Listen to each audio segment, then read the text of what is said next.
Time presents Sophie's Ceiling, Night 3, a magical train ride.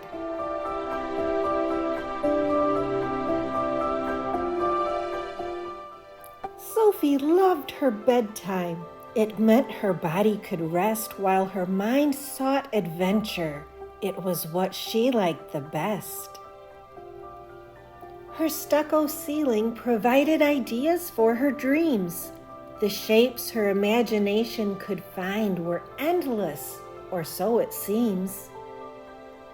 She could discover castles with fairies leading the way. Or she could venture underground without the light of day. Tonight she spied a train up on her high pink ceiling.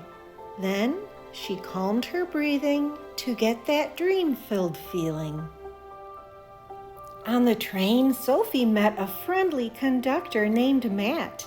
With a twinkle in his eye, he welcomed her warmly with a chat.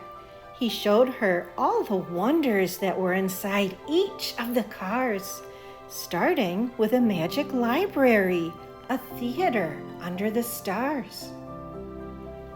In the first car, Sophie saw a tall but cozy nook where books lined the shelves, inviting her to take a look. As Matt silently read one of the stories, images shone up high. The pictures that formed inside his mind were projected toward the sky. As the train kept moving, the next car was a surprise. It contained an outdoor garden of an enormous size, filled with flowers so fragrant and colors beyond compare. Sophie danced and twirled with petals in her hair. In the third car, Sophie stepped into a lively circus show with performers juggling and acrobats flying to and fro. She giggled at the clowns and marveled at their tricks. Some of their daring stunts made her heart beat quick. Next, Sophie ventured to an underwater retreat, an aquarium car where fish swam. Oh, so neat!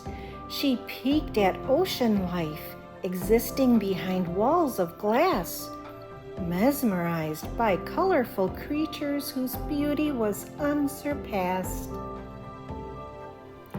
Sophie next came to the sleeper car containing a soft bed. Matt suggested that she take a nap to rest her weary head. The excitement had overcome her, and Sophie needed to relax, so she let the train's rhythm soothe her as it chugged along the tracks. Sophie soon opened her eyes back in her familiar bed, with memories of her train ride still blooming in her head. She knew the magic train couldn't be boarded at a station, but she could ride it any time in her imagination. So, dear children, dream with all of your might. Let your imaginations take flight, for in a world of dreams, anything is true. Just like Sophie, magical dreams await you.